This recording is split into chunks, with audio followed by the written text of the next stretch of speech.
bonjour à tous. Donc nous sommes ici pour vous présenter ce qu'est la chimie de l'environnement marin, vous expliquer un petit peu les enjeux, les problématiques qui ont attrait à cet environnement particulier, et puis également vous présenter notre formation donc, de master en chimie de l'environnement marin, qui est une formation qui est copilotée par Mathieu Wallace, donc, qui est avec moi. Donc moi je suis Jean-François Maguer. Donc nous sommes enseignants tous les deux à l'Institut universitaire européen de la mer. Alors cet institut, c'est une composante de l'Université de Bretagne occidentale. Donc on est à Brest, au bout du Finistère, et c'est cet institut qui abrite la formation dont on va vous parler aujourd'hui. Donc si vous voulez, la présentation, on va le faire en 3 étapes. Une première étape, on va vous dire ce qui se cache pour nous sous le terme de chimie de l'environnement marin. Ensuite, on va vous donner quelques exemples de thèmes ou de thématiques que peut aborder un chimiste dans l'environnement marin. Et puis, on vous présentera la plaquette de formation de notre master. Voilà. Donc, pour commencer, c'est quoi la chimie de l'environnement marin? C'est une discipline qui s'intéresse à la composition chimique des eaux et qui s'intéresse aux processus biogéochimiques qu'on va retrouver dans l'océan, mais également aux interfaces avec les autres grands réservoirs. Donc l'océan, on l'appelle l'hydrosphère, et les autres réservoirs, ça va être l'atmosphère, ça va être la lithosphère et ça va être la biosphère, donc dans notre cas, la biosphère aquatique. Ah, voilà. Donc un chimiste marin, en fait, il fait quoi? Il va étudier les interactions complexes qui existent entre les différents éléments, entre les composés chimiques et donc qui sont présents dans l'océan, et va les regarder en relation notamment avec le biotope marin, c'est-à-dire les organismes qui vivent dans ce milieu-là.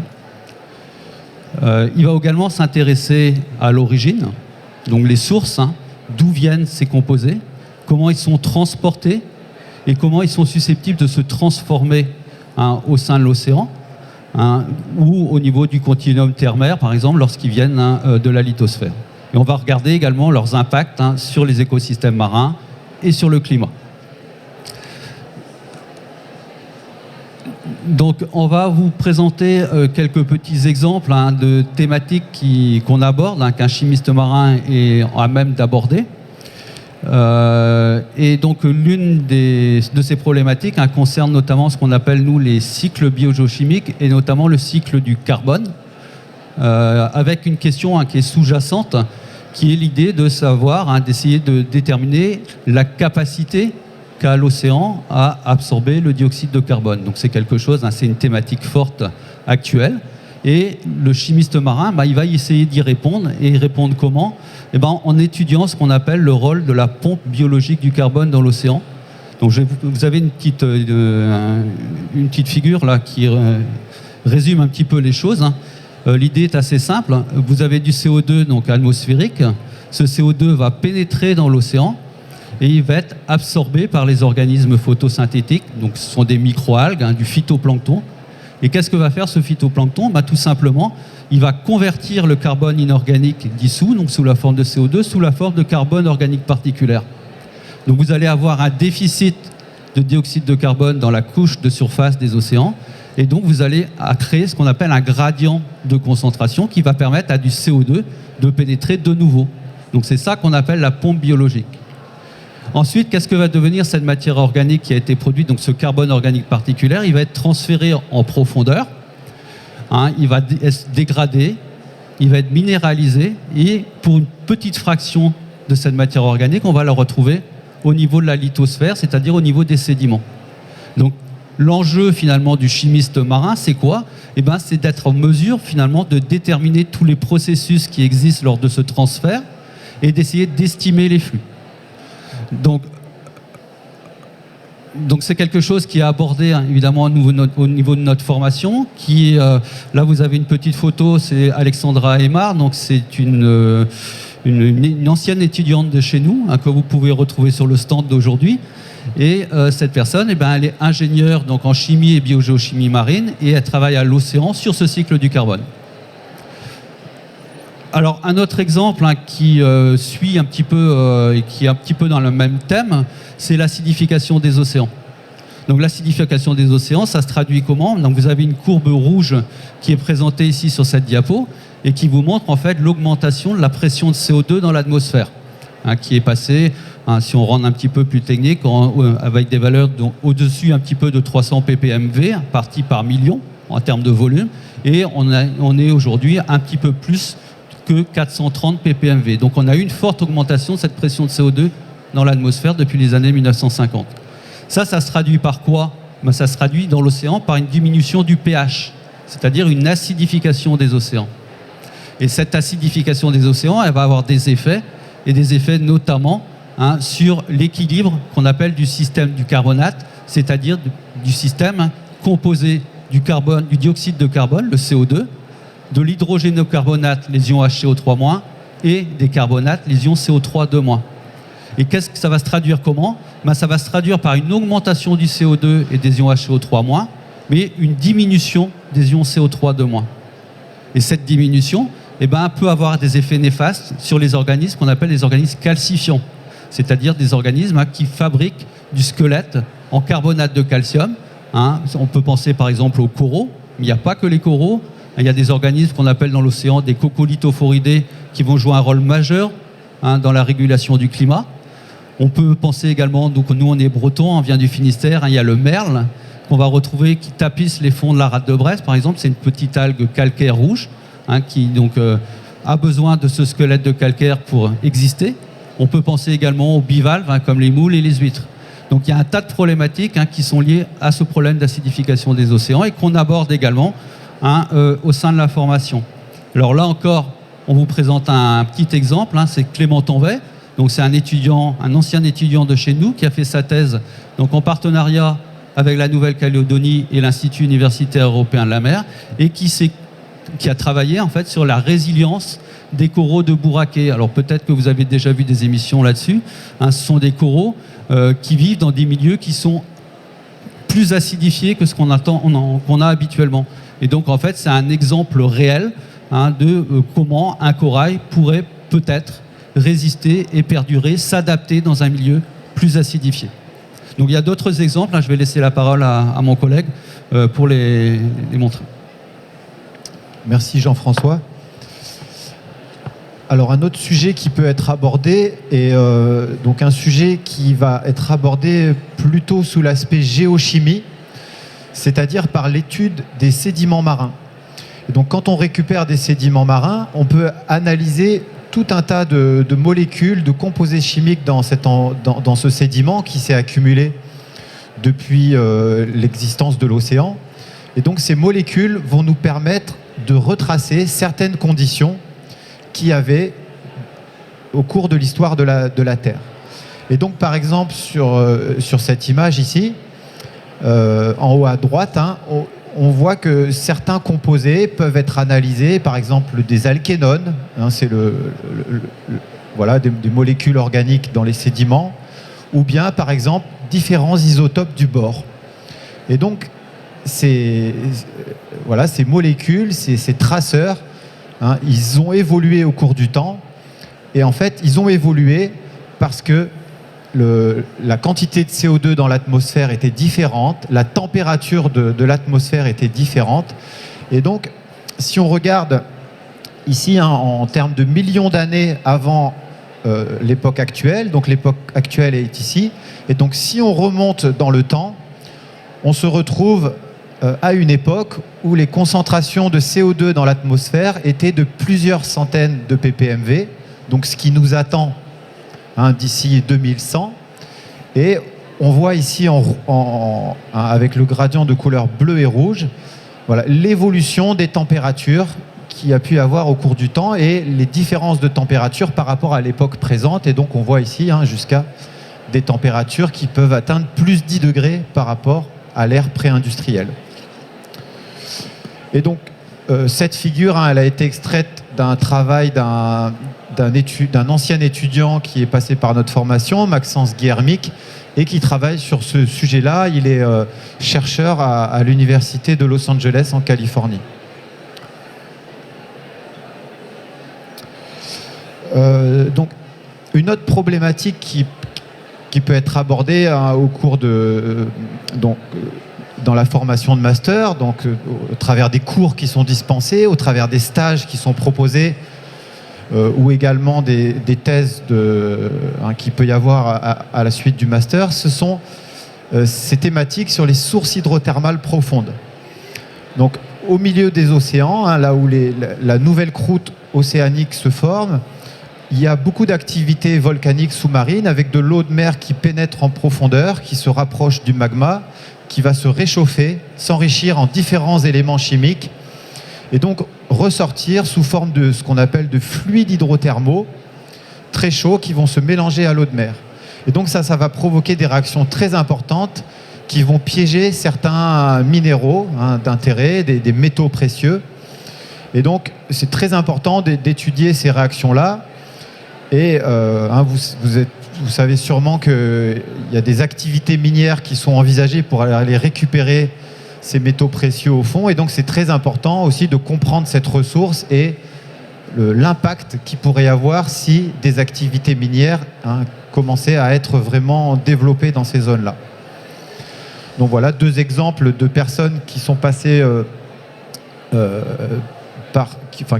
qui ont étudié ce genre de choses au cours de leur stage et qui maintenant sont en activité. Donc Marine Manoux qui a fait sa thèse ici à Paris sur cette problématique, et puis Candice Antiche, une étudiante qui a été recrutée très récemment et qui est un ingénieur physico-chimiste des fluides à l'Institut Ifremer, puisque l'Institut Ifremer qui est juste à côté de notre institut dispose de matériel, de sous-marins, d'équipements qui permet d'aller faire des prélèvements dans ces environnements profonds. Alors, à Brest également, il y a un institut qui s'appelle le CEDRE qui travaille sur les pollutions chimiques accidentelles. Donc, le trafic maritime transporte beaucoup de substances chimiques. Voilà, vous avez ici sur ce graphique les principales substances chimiques qui sont transportées par ces navires. Et lorsqu'il y a des accidents, ce navire coule, qui brûle, les substances chimiques sont déversées en mer et le CEDRE étudie, selon les composés chimiques, ils vont se disperser de manière très différente dans l'environnement. Certains vont se volatiliser, certains vont couler, certains vont se transformer. Donc ça, c'est des choses importantes qui sont à prendre en compte. Et voilà un autre exemple d'ancienne diplômée de la formation qui travaille au CEDRE. Elle est ingénieure, experte du déversement des substances gazeuses et volatiles.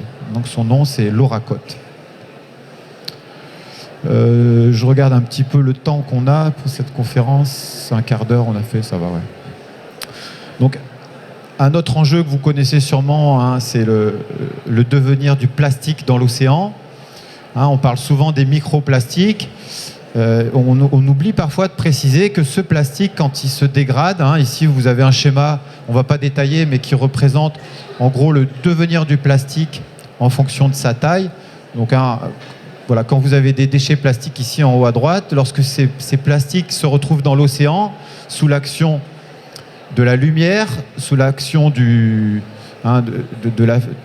mouvement des vagues, etc., ce plastique va se briser pour donner des microplastiques, puis des nanoplastiques.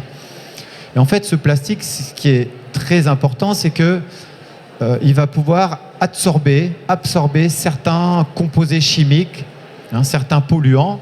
Et donc, c'est plutôt ces polluants, ces contaminants qui vont avoir un effet sur les organismes. Voilà, encore 2 exemples de personnes qui sont passées par chez nous. Julien Gigot, il y a un petit moment maintenant, il est directeur de recherche au CNRS et c'est un des premiers qui a montré la présence et qui a caractérisé ces nanoplastiques dans l'océan. Il travaille en ce moment à Takuvik au Canada et voilà, il recrute régulièrement des stagiaires et il encadre des étudiants en thèse qui sont passés par chez nous, comme Marie Lebagous par exemple. Une dernière thématique sur les microalgues toxiques, c'est moi qui la présente, ok. Voilà, donc dans les environnements côtiers, qui reçoivent des apports souvent de nutriments par les bassins versants, des eaux chargées en nutriments, on peut observer ce genre de phénomène, des eaux colorées, en fait, qui témoignent de l'apparition de microalgues toxiques. Et ces microalgues toxiques, vous avez un exemple ici avec des dinoflagellés, peuvent contaminer des coquillages, et lorsque nous consommons ces coquillages, on peut absorber ces toxines dont certaines peuvent être paralysantes. Et donc on peut étudier quel est comment ces efflorescences d'algues toxiques apparaissent, quelles sont les conditions du milieu qui font qu'elles apparaissent et qu'elles disparaissent. Et voilà un exemple de laboratoire qui travaille là-dessus à Ifremer, le laboratoire qui s'appelle Dineco, sur la dynamique des écosystèmes côtiers. Et donc dans ce laboratoire, il y a besoin d'ingénieurs chimistes pour analyser les nutriments, observer ces algues-là et quantifier par exemple aussi les différentes toxines que peuvent dégager ces algues-là. Donc voilà, on a fait un rapide tour de ces différentes thématiques et maintenant on va passer à la description de la formation elle-même. Bien, donc vous êtes bien rendu compte qu'il y a beaucoup de problématiques et que la question finalement c'est laquelle, c'est de savoir comment un chimiste, en tout cas un étudiant qui a des compétences en chimie peut aborder cette chimie de l'environnement marin. Donc il existe donc un master qu'on appelle un master chimie environnement marin. Alors en toute rigueur, il s'appelle master mention chimie et sciences du vivant. Parcours chimie environnement marin, même on a pour habitude de l'appeler tout simplement chimie environnement marin. Donc cette formation, elle est proposée, comme je vous l'ai dit en introduction, à l'Institut universitaire européen à Brest. Donc avec une vue imprenable, je vous invite à y venir sur la rade de Brest et sur la mer d'Iroise. Quand il fait très beau, c'est particulièrement sympa. Et donc, cet institut, il a été créé pour travailler et pour aborder les sciences de l'environnement marin dans toutes ces thématiques. Et donc, l'idée, elle est la suivante. Donc, il existe à l'Institut 8 mentions. 8 mentions qui sont des mentions que vous pouvez retrouver sur la figure qui est là. Donc il y a des mentions de biotechnologie marine, il y a une mention de biologie marine, il y a une mention qu'on appelle gestion, expertise, environnement littoral, dans laquelle vous allez retrouver des géographes, des biologistes. Il y a une mention donc d'économie appliquée au milieu maritime. Il y a une mention même de droit des affaires maritimes. Il y a une mention, alors on arrive où après, de géosciences marines. Il y a une mention, donc d'autres mentions, qui est la mention de chimie environnement marin, et une mention donc qui concerne la physique marine. Donc ces 8 mentions-là au sein de l'Institut prônent ce qu'on appelle un privilégie l'interdisciplinarité au niveau des sciences de la mer. Donc on va travailler sur le même objet. Mais vous avez bien compris par rapport à l'énumération que je viens de faire qu'on essaye aussi de garder une coloration forte disciplinaire. C'est-à-dire qu'on met en avant notre discipline. Et pour ce qui nous concerne, nous, c'est la chimie de l'environnement marin. Et donc, en fait, le master, il s'est fixé un certain nombre d'objectifs pour mener à bien et répondre à toutes ces problématiques. Le premier objectif, c'est d'abord de donner une solide formation en chimie appliquée à l'environnement marin pour permettre à l'étudiant, finalement, d'appréhender la pluralité des mécanismes qui vont régir la réactivité de ces éléments chimiques dans le milieu. Donc ça, c'est vraiment la partie chimie de la formation. Il y a aussi donc un deuxième volet qui est d'apporter donc un socle de compétences en sciences de la mer, donc dans des disciplines, des formations qui sont connexes finalement un petit peu à la chimie, comme la géologie, la physique, la biologie, mais adaptées à un étudiant qui a une formation uniquement en chimie, et tout ça pour qu'il puisse bien comprendre en fait les grandes problématiques qu'on a essayé de décrire un petit peu tout à l'heure, notamment dans le cadre du changement global. Et puis, on n'oublie pas la partie pratique qui est très importante dans notre formation, qui est centrée sur l'utilisation des méthodes analytiques récentes, performantes, et qui va permettre donc à l'étudiant de se distinguer un petit peu des autres formations en océanographie qui existent en France, qui va lui permettre de se présenter et d'avoir vraiment des compétences en chimie de l'environnement marin et de se présenter donc dans le cadre des thèses éventuellement, ou de pouvoir intégrer le milieu académique ou non académique après la formation de master.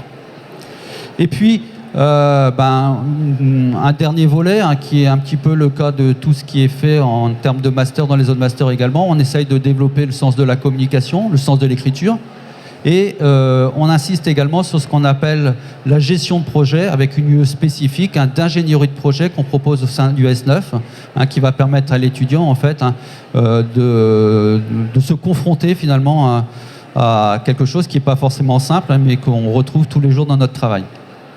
Donc ce qu'il faut retenir de tout ça, c'est que en fait, notre formation elle est assez unique en France pour deux choses, parce qu'en fait on propose vraiment deux compétences, une compétence forte en chimie analytique appliquée, on insiste là-dessus, et une compétence en chimie environnementale marine, mais pas que.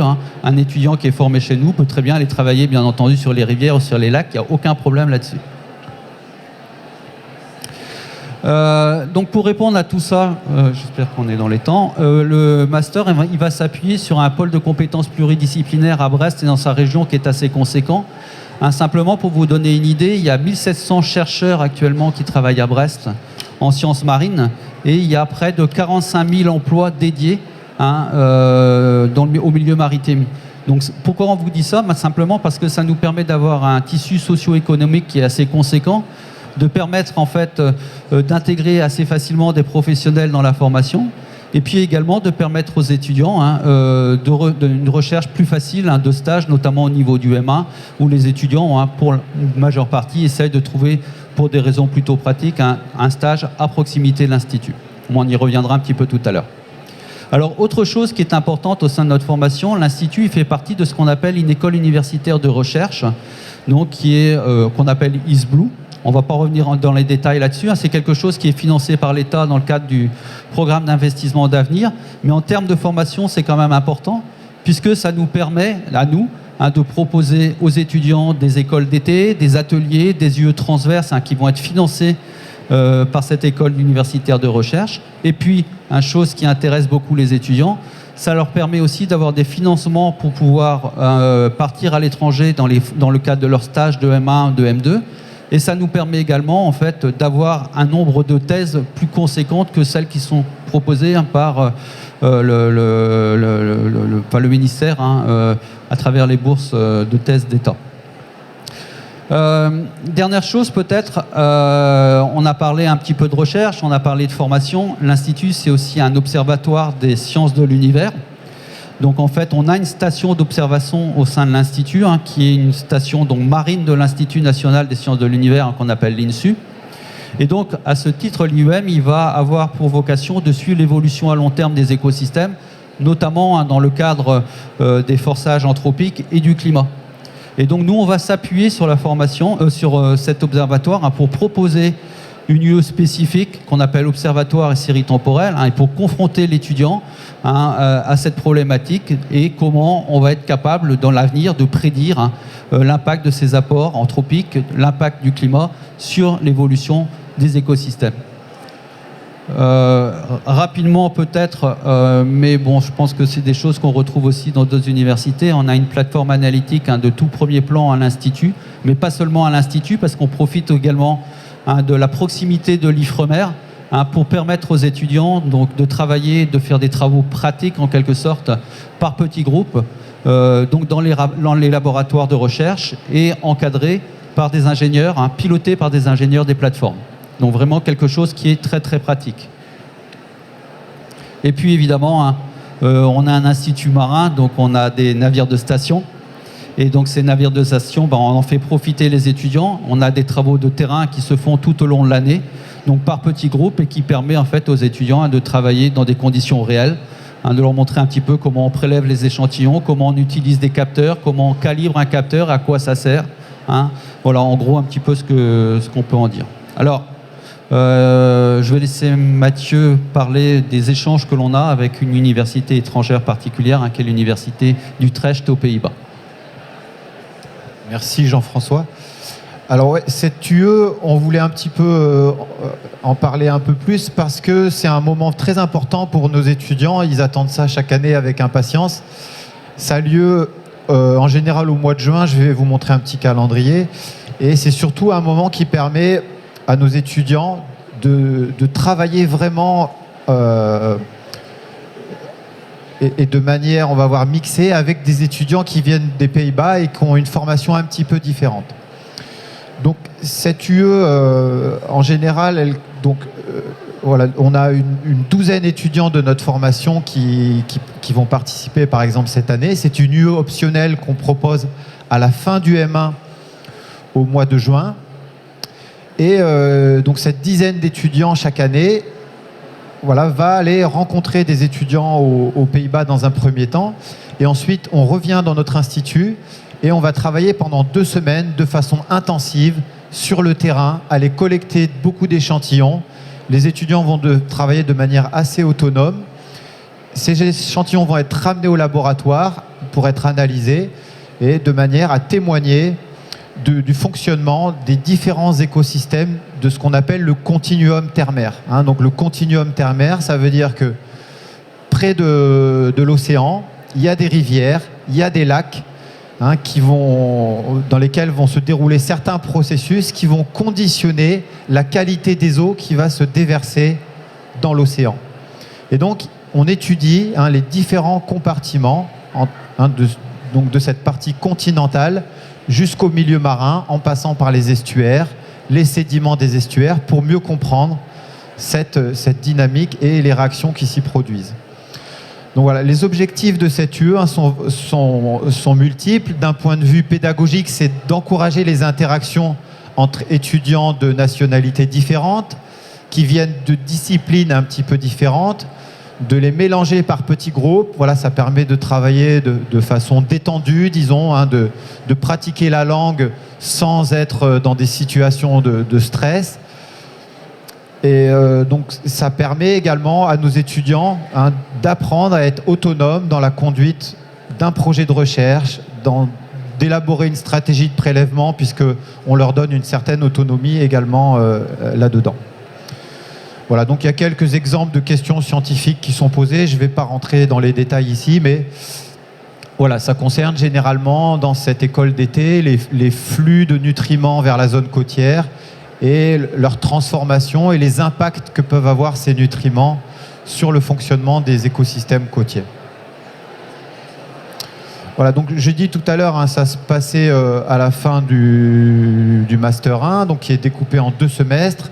Voilà, donc cette UE là, on l'a vraiment placée juste après les examens, à la fin de la soutenance de stage. Donc voilà, il y a 2 stages qui sont proposés. On reviendra après là-dessus, c'est ça, ouais. Voilà, donc c'est vraiment ici au mois de juin. Donc c'est une école de type école d'été.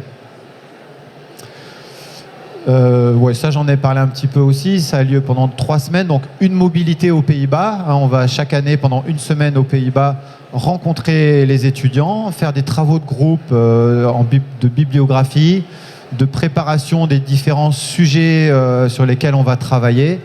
Donc les étudiants vont faire un travail d'hypothèse, d'élaboration de concepts, et ils sont confrontés chaque jour à préparer des présentations et à échanger avec les encadrants de cette école d'été.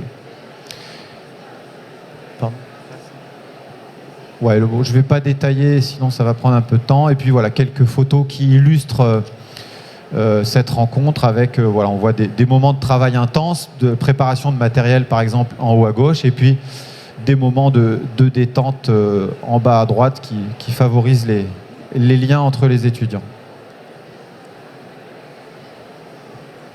Bien, donc on va rentrer là maintenant un petit peu dans la maquette de formation. Alors on va essayer de le faire de manière assez pédagogique et d'éviter d'être trop soporifique. Donc le master c'est 4 semestres, donc du S7 au S10, avec un semestre S10 qui est uniquement consacré au projet de fin d'études, donc qui va durer 5 mois et demi, on y reviendra un petit peu tout à l'heure. Et pour ce qui concerne donc les 3 autres semestres, ce sont des semestres qui se déroulent à peu près avec un équivalent de 230 heures par étudiant. Donc le premier semestre, c'est un semestre à forte coloration chimique, avec une partie donc théorique. Donc vous avez ici des petites pastilles de couleurs qui vous indiquent un petit peu quelles sont les compétences qu'on souhaite donner à l'étudiant dans chacune des UE. Donc une première partie, coloration chimique très forte, avec une partie théorique, où on va donner les compétences de base aux étudiants en chimie marine, où on va leur donner les outils thermodynamiques ainsi que la méthodologie qui va leur permettre de mieux comprendre la stabilité et la réactivité des éléments chimiques dans l'eau. Il y a une partie également, donc ça c'est dans les deux UE, les deux premières UE, introduction aux chimie marine et spécialisation chimique des éléments dans le milieu marin essentiellement. Il y a une partie plus pratique également au cours de ce semestre qui va permettre de donner les éléments à l'étudiant pour qu'il ait vraiment une bonne connaissance d'une stratégie d'étude. Donc ça va aller du prélèvement, on en a parlé un petit peu avec les sorties sur le terrain, à l'analyse en laboratoire, soit en salle de TP, soit par petits groupes dans les laboratoires de recherche. Et ça va aller également jusqu'à la validation de la donnée, donc validation statistique de la donnée. Donc on a vraiment des cours de validation quantitative de données et d'interprétation également de la donnée. Donc ça se fait au travers les différentes UE qui sont proposées donc au cours de ce semestre. Et on a également, donc, vient se rajouter à cela, un cours d'océanographie physique qui est mutualisé avec les biologistes, mais qui est spécifique pour des gens donc, qui n'ont pas fait de physique marine, bien entendu, au départ. Donc il n'y a pas de prérequis nécessaires pour suivre ces enseignements-là. Bon, et après, on a des UE classiques, on appelle des UE PVP, projet de vie professionnelle, donc avec des recherches bibliographiques et anglais scientifique. Le semestre S8, il est davantage focalisé sur le fonctionnement des écosystèmes, donc on va aborder un certain nombre d'écosystèmes au cours de ces semestres, donc les écosystèmes estuariens, on va parler des écosystèmes du plateau continental, donc en relation avec un petit peu de biologie, de physique. On va essayer de comprendre pourquoi certains écosystèmes sont riches en biomasse, pourquoi il y a des poissons dans certains écosystèmes alors qu'il n'y en a pas dans d'autres, pourquoi il y a de la pêche dans certaines zones et pas dans d'autres. Voilà. Donc ça, c'est des enseignements qui se font dans le cadre du module chimie des écosystèmes marins. On a également une UE qui est spécifique et qui porte sur les écosystèmes polaires. Pourquoi? Alors qu'on est à Brest, tout simplement parce qu'on a une thématique forte en termes de recherche. On a des très fortes compétences à l'Institut sur ces thématiques polaires. Donc on a une UE spécifique qui aborde cela. On a également des enseignements de géochimie marine qui permettent de donner un petit peu comme en physique les bases de la géochimie pour certains étudiants qui souhaiteraient s'orienter davantage vers cette thématique par la suite. Et puis on commence à attaquer ce qu'on appelle des techniques traceurs océaniques, c'est-à-dire qu'on va utiliser la chimie, par exemple, comment une mesure de salinité, comment une mesure de nitrate permet de suivre une masse d'eau. Donc c'est ce qu'on appelle la circulation océanique des eaux dans l'océan. C'est ce qu'on appelle les traceurs dits conventionnels, qui sont assez simples à étudier. On a également de l'anglais scientifique, et je terminerai simplement par l'UE intersemestre. Alors c'est quoi cette UE? C'est une UE transverse qui est proposée à l'ensemble des étudiants des masters de l'Institut et qui a pour vocation en fait de sortir un petit peu l'étudiant de sa zone de confort. Donc pour nous, un chimiste, sortir les étudiants de la chimie marine pour aller voir un petit peu ce qui se passe ailleurs avec les autres thématiques. Donc ça va se présenter sous la forme de micro-projets. Et l'étudiant, par exemple, le chimiste marin, va aller voir qu'est-ce que c'est, comment on aborde les problématiques de surpêche, comment on aborde une problématique sur l'érosion littorale, comment en fait on peut calculer son empreinte carbone. Donc voilà, c'est des thématiques qui vous sont présentées et qui évoluent d'une année à l'autre en fonction des propositions qui sont faites par les enseignants-chercheurs ou chercheurs de l'Institut. Donc, les UE avec Utrecht, on en a parlé. On a également un stage qui est proposé, qui est obligatoire au cours de cette première année, qui s'effectue en janvier-février. Donc là, je vous ai mis en présentation un certain nombre de logos qui sont les logos en fait qui représentent des structures qui existent à Brest ou à proximité de Brest. Donc on a les 4 premières du haut, c'est des laboratoires qui sont abrités au sein de l'Institut. Et puis ensuite, on a des laboratoires qui sont connus, des instituts connus comme l'IFREMER, le laboratoire IMAGO qui est un laboratoire de l'Institut du Recherche et Développement, donc qui est à proximité de Brest également, le service scientifique océanographique de la Marine et la station biologique de Roscoff qui accueille chaque année des étudiants. Et puis après, on a les entreprises de valorisation des algues comme Algaia et Seva qui sont à proximité de Brest. Le CED dont on a parlé tout à l'heure qui travaille sur les problèmes d'accidents en mer. Et puis l'ABOCEA qui est une structure qui travaille sur la chimie analytique de l'environnement marin. Voilà. Donc je passe assez vite parce que je sais que puis si vous avez des questions, vous n'hésiterez pas par la suite. Donc il nous reste 4-5 minutes pour terminer. Alors le semestre S9, lui, il est davantage focalisé, si vous voulez, sur les problématiques scientifiques des chercheurs, enseignants-chercheurs de l'Institut. Donc on va faire des focus un petit peu sur des thématiques qui nous sont propres. On va par exemple travailler sur les grands cycles biogéochimiques qui sont le cycle du carbone, de l'azote, du phosphore, du silicium.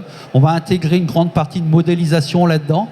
Donc il y a également un enseignant qui a une spécificité sur la paléocéanographie, donc il va vous présenter ce que c'est que les relations océan-climat. On va travailler sur des systèmes particuliers comme les systèmes de pooling, qui sont des remontées d'eau profonde qui viennent de l'océan profond et qui alimentent l'océan de surface, qui sont des zones riches en biomasse, en poissons. Et puis on va poursuivre un petit peu la suite sur les traceurs en travaillant cette fois-ci sur des traceurs qu'on appelle non conventionnels, donc sur l'isotopie, pour aller essayer de mieux comprendre l'ensemble des grands processus qui existent. Et je vais terminer simplement par l'ingénierie de projet, donc qui est un enseignement qui est proposé en partenariat avec le CEDRE dont on a déjà parlé. L'idée là, c'est quoi? C'est d'amener l'étudiant finalement à se confronter à quelque chose auquel on est confronté nous tous les jours. C'est faire répondre à des appels d'offres, c'est-à-dire comment on répond à une problématique scientifique, comment on fait le travail bibliographique et comment on est capable de financer un projet. Donc il va falloir que l'étudiant aille jusqu'à là, c'est-à-dire aille chercher les guichets qui seront susceptibles de lui permettre de financer son projet et faire donc répondre à cet appel d'offres. Et puis donc il y a un stage au S9, au S10 pardon, et là je vous laisse Mathieu terminer. Ok. Ouais, donc pour ce dernier stage, Jean-François tout à l'heure a parlé de financement dont pouvaient bénéficier les étudiants qui souhaitent partir en stage en M2. Et nous, on les encourage vraiment à partir à l'étranger. Et chaque année, ça varie. C'est au moins la moitié, jusqu'à 80% des étudiants qui effectuent ces stages à l'étranger. Donc, peut-être si on regarde un petit peu où sont effectués ces stages, en fait, souvent, ces stages, pour pas mal d'entre eux, ça va être une ouverture vers la possibilité de faire une thèse. Et donc, dans beaucoup de cas, les étudiants qui vont en stage de Master 2 qui veulent se dédier au métier de chercheur vont pouvoir trouver des thèses dans ces mêmes instituts. Et on va retrouver, par exemple, des instituts de très haut niveau en Europe comme l'ETH de Zurich. On va pouvoir également trouver des instituts importants de par le monde, par exemple Woodsole aux États-Unis ou la Scripps à San Diego, et également l'IMAS qui est un institut en Tasmanie qui travaille sur des sujets polaires. Et donc on a pas mal d'anciens étudiants de la formation qui ont fait des thèses là-bas, voire même qui sont devenus chercheurs là-bas. Donc voilà pour ce stage de Master 2 qui en fait est très important parce que soit il permet d'aller vers une thèse, c'est ce que font à peu près 40% de nos étudiants. Voilà, c'est le chiffre que vous avez ici en bas, on va remonter vers le haut. Et dont la moitié au moins fait cette thèse à l'étranger dans les instituts qui étaient mentionnés sur la carte précédente. Alors une bonne partie de nos étudiants vont aussi devenir ingénieurs en chimie analytique. Donc c'est logique, tout le monde ne veut pas forcément faire une thèse. À la fin d'un master, on a envie d'aller vers le monde professionnel. Et donc la voie de sortie, c'est souvent cette possibilité de devenir ingénieur chimique, donc soit dans des laboratoires privés, vous avez quelques exemples ici, et donc Alexandra Aymard, dont on a parlé tout à l'heure, qui est sur le stand, elle a travaillé pas mal en Guyane, et maintenant elle est ingénieure en chimie analytique ici à Paris. Et donc vous avez également bon nombre d'entre eux qui peuvent être ingénieurs en chimie analytique dans des structures publiques ou semi-publiques.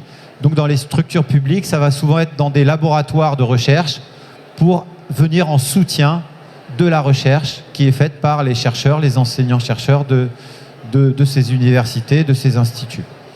Voilà, donc si on additionne ces deux chiffres, ça fait donc voilà, 85% des sortants de notre master qui ont un emploi qui est en lien direct avec la formation.